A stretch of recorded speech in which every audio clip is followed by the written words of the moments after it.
Pergilah, jadikanlah semua bangsa muridku, dan baptiskanlah mereka dalam nama Bapa dan Putra dan Roh Kudus.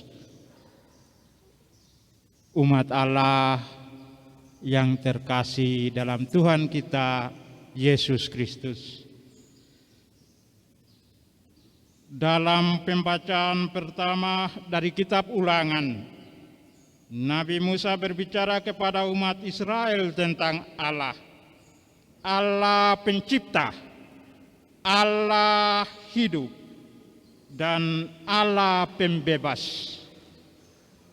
Di mana pengalaman pribadi panggilan Musa yang mendengarkan suara Allah dari kobaran api semak belukar yang terbakar di Gunung Horeb, dan pengalaman bersama pembebasan bangsa Israel, Allah yang kuat dan dahsyat, Allah pembebas, hanya Allah orang Israel. Maka Tuhanlah Allah di langit, di atas bumi,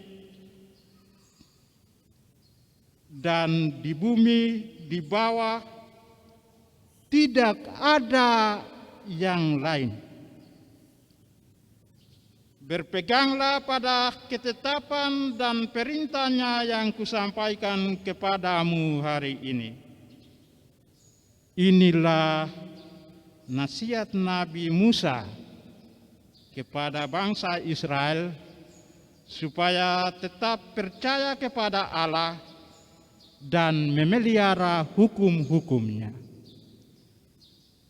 Saudara-saudari, Bapak Ibu yang terkasih dalam Tuhan kita Yesus Kristus, dalam pembacaan kedua dari surat Paulus kepada jemaat di Roma, Paulus berbicara tentang Roh Allah.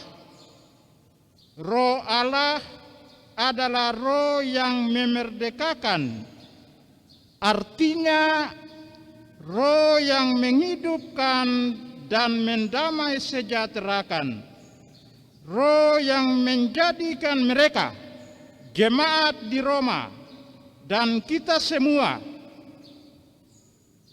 berani, tidak takut lagi.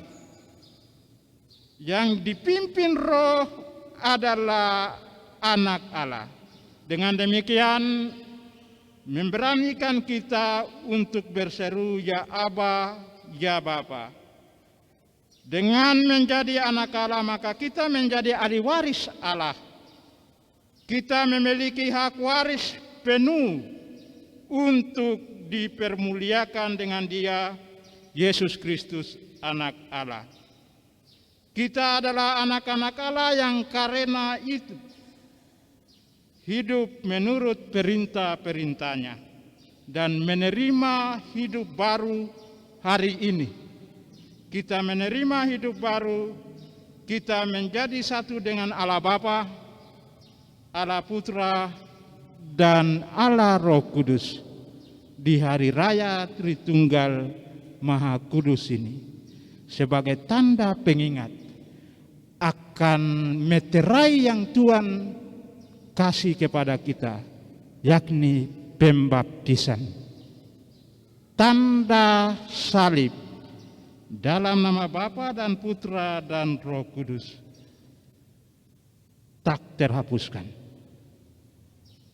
Saudara-saudari, Bapak Ibu yang terkasih dalam Tuhan kita Yesus Kristus, kalau kita mundur ke belakang sedikit dalam bacaan Injil hari ini, ingat Maria Magdalena dan Maria yang lain, itu Maria ibu Yakobus. Ada ketika mereka ketemu Yesus, ketika itu Yesus katakan, "Katakanlah kepada saudara-saudaraku supaya mereka pergi ke Galilea. dan di sanalah mereka akan melihat aku. Dan Injil hari ini menyambung peristiwa itu. Dan ke-11 murid itu berangkat ke Galilea, ke bukit yang telah ditunjukkan Yesus kepada mereka. Ketika Yesus bertemu mereka di bukit itu, terdapat dua reaksi dari para murid. Bahwa ada yang percaya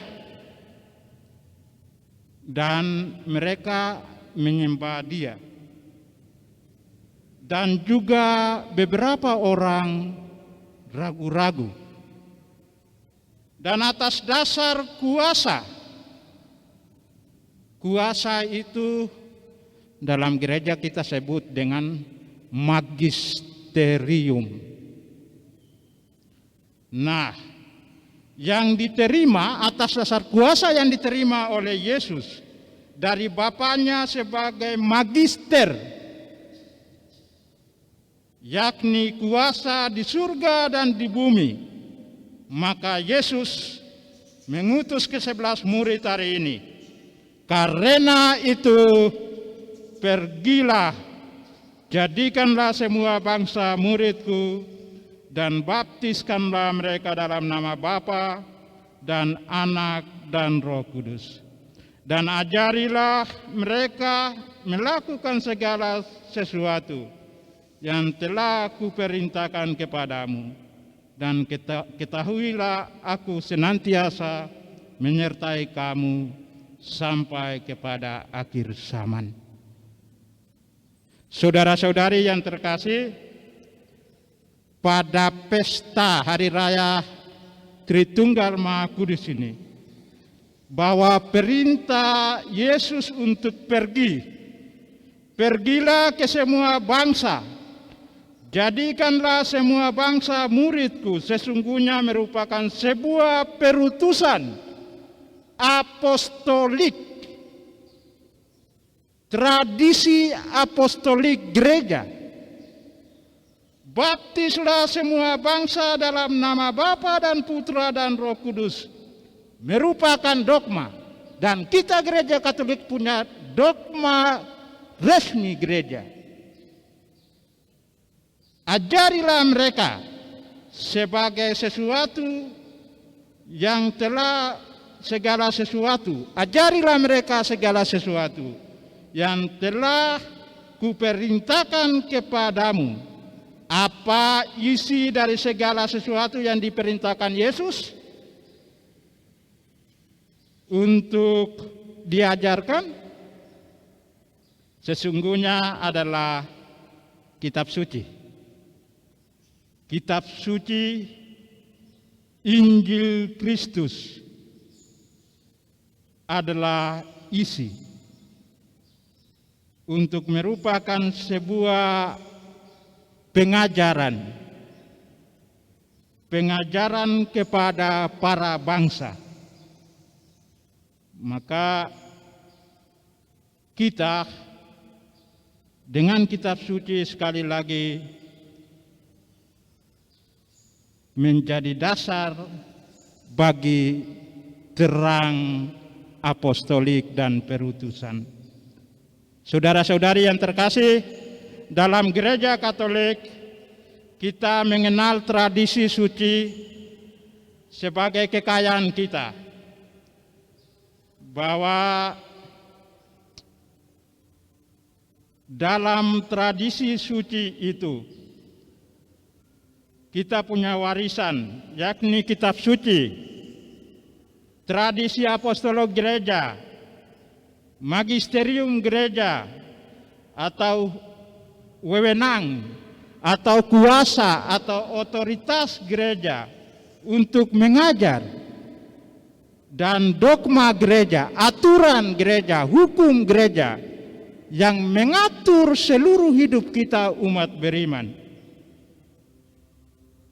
Secara khusus berkaitan dengan kuasa mengajar gereja, magisterium gereja. bahwa isi dari magisterium gereja adalah ajaran iman.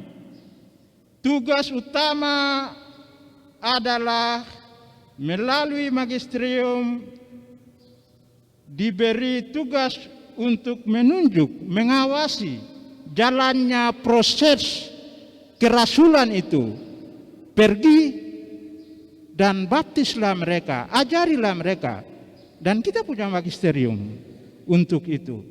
Supaya tidak salah langkah, tidak belok ke sana, tidak belok ke sini. Kita punya itu. Maka tugas utama adalah mengawasi apa yang kita lakukan. Tugas resmi guru adalah mengajar para muridnya. Melalui magisterium kita diutus untuk menjadikan kebenaran Injil tetap bersinar dan melampaui segala pengetahuan. Seorang imam Katolik yang mengenakan stola merupakan simbol resmi kuasa mengajar gereja kepada umatnya. Dan sumber dari magisterium gereja adalah kitab suci, Injil secara khusus. Tentang apa saja yang dikatakan Yesus, inilah yang diajarkan oleh seorang imam dengan mengenakan stola resmi. Bukan ajaran atau penghayatan pribadimu kepada umat Allah. Misalnya ajaran tentang kebangkitan badan dan kehidupan kekal. Umat Allah yang terkasih dalam Tuhan kita Yesus Kristus. Orang Katolik dibaptis dalam nama Bapa, Putra, dan Roh Kudus. Inti iman setiap kita orang Katolik adalah Allah Tritunggal. Setiap kita dibaptis atas nama tunggal satu, dan itu artinya bukan atas nama-nama, atas nama-nama Allah, atas nama-nama Putra, atau atas nama-nama Roh Kudus. Ini satu loh, satu, tunggal. Maka dengan demikian, karena kita percaya bahwa hanya ada satu Allah yang Maha Kuasa dan Putranya yang tunggal dan Roh Kudus, Tritunggal Maha Kudus. Dan setiap kita sungguh-sungguh percaya akan Bapa, Putra, dan Roh Kudus. Aku percaya, dan itulah inti iman kita. Persoalannya, saudara-saudari, Bapak Ibu yang terkasih, ketika kita berhadapan dengan kehidupan real, di mana iman kita itu ditantang, apakah kita masih percaya akan Bapa? Apakah kita masih percaya akan Putra atau akan Roh Kudus?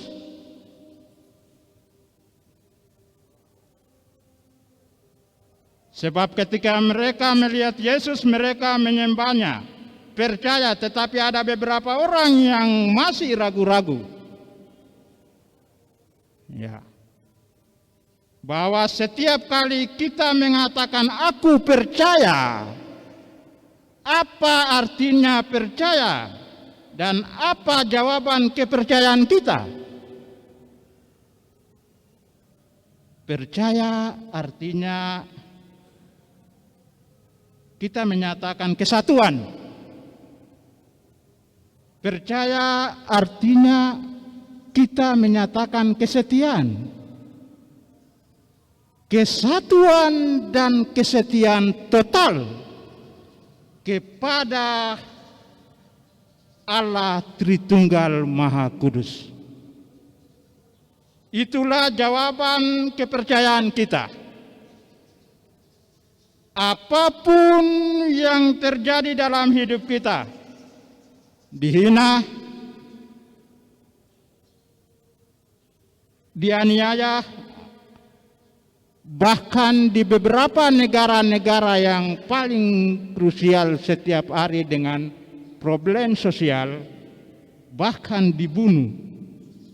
Ingatlah senantiasa, Allah Tritunggal Maha Kudus adalah rumah kediaman kita, orang Katolik, untuk selama-lamanya. Itu rumah kediaman kita. Bahwa kita hidup dalam rumahnya Bapa, dalam rumahnya Putra, dan dalam rumahnya Roh Kudus. Bahwa Allah Tritunggal Maha Kudus, dari dalam rumah kediaman itu, kita diutus. Kita diutus Yesus hari ini. Dari rumah kediaman itu kita diutus pergi keluar dan kembali melalui status, profesi kita masing-masing, dan kuasa yang melekat di dalamnya. Pergilah, jadikanlah semua bangsa muridku, dan baptiskanlah mereka dalam nama Bapa dan Putra dan Roh Kudus.